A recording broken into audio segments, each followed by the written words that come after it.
Hello, peoples. I worked on my switchblade. This is it. Gotta unlock it. Basically, the pommel came off, and I just repinned it back on. You can see my attempt at pinning it. This is an old switchblade. It's actually really old.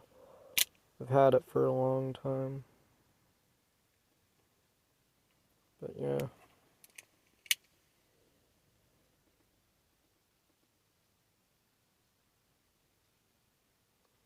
can see me hammer shit. I'm fucking tired.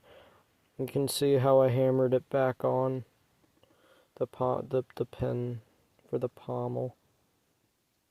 I got the pin at AF Boyer Guns and Hardware. Go check them out. They're a good hardware store / gun store / everything store.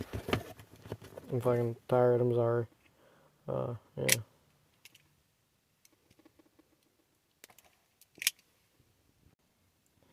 Goodbye, peoples, and all that happy horse shit. So yeah.